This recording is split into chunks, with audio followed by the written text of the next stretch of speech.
The top story, COSATU says it's set to begin its mass action this coming week to protest against the Gauteng e-tolling system. The Labour Federation has announced plans to stage what it calls the mother of all protests against the controversial system.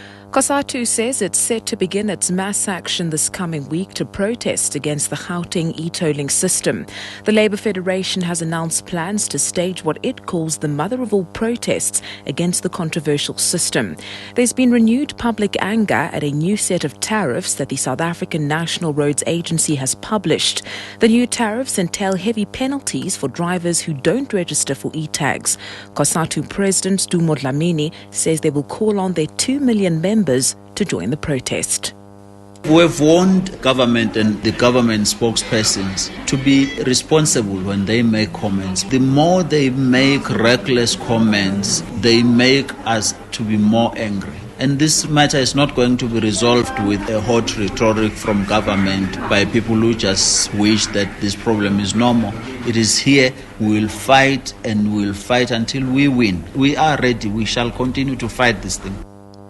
A number of organizations are taking legal action against the agency and the Transport Department in an effort to stop the system, which is due to take effect on the 30th of this month. Police say they are optimistic that they will soon nab a gang of 5 suspected robbers involved in last night's shootout at a shopping centre in Fourways, north of Johannesburg. A group of 8 men tried to rob a supermarket at the shopping centre shortly before it closed. The gang robbed several customers of their cell phones and wallets. When they tried to escape, they ran into police who opened fire and a shootout ensued. 5 men escaped on foot and police arrested the other 3. This woman's house is near the shopping centre and had this to say. At first it sounded like crackers going off, but when I stepped outside of my flat on the patio, I saw some suspects running around shooting at each other, and eventually the police arriving on the scene and saying, "Stop, freeze, it's the police." The ANC Women's League in Gauteng has invited women from all walks of life to participate in today's prayer service for victims of abuse. The League has organised the prayer service, which will be held in Doornkop in Soweto. It says it has been prompted by the alleged gang rape of an apparently mentally ill 17-year-old girl. 8 suspects have been arrested in connection with the teenager's disappearance and alleged gang rape. The case made international headlines after cell phone footage of the alleged gang rape was brought to the attention of police. The League spokesperson, Troy Martins. We're really calling upon women to come together, join hands and make a stand and pray together. So we're encouraging all women to come together. You don't necessarily have to be a member of the Women's League who feel strongly about this issue to come along and join us in prayer as well.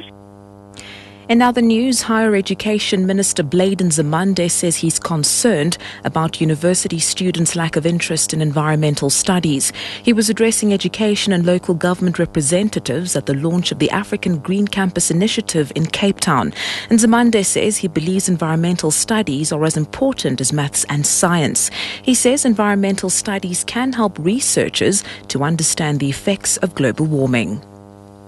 Further afield, South Sudan has accused Sudan of a concerted attempt to destroy one of its oil facilities despite recent moves to defuse the conflict between the two countries. It also says there's been a brief skirmish in the Sudanese patrol near the disputed border. The BBC's James Copnell has the details. A number of blasts in fairly quick succession could be heard from miles away. South Sudan said it was an attempt to take out the oil processing facility of the Unity oil field. It wasn't immediately possible to get a reaction from the Sudanese military or independent confirmation, but South Sudan is clearly concerned it could be attacked by Sudan. Sudan's President Omar el-Bashir talked this week of liberating South Sudan from the insects who run it.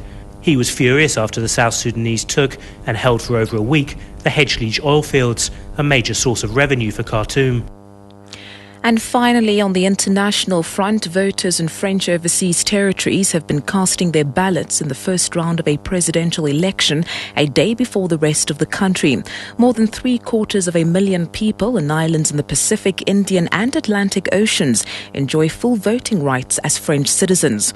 The incumbent President Nicolas Sarkozy faces a challenge from socialist François Hollande and 8 other candidates. The BBC's Chris Morris reports. This presidential election is being contested at a moment of great uncertainty in France. There's a lack of economic confidence and anxiety about the future.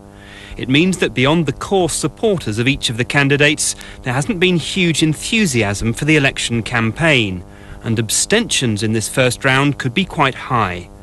The two leading candidates will go through to a second round of voting in 2 weeks' time, and it would be a major surprise if either President Sarkozy or his socialist challenger François Hollande fail to make it through.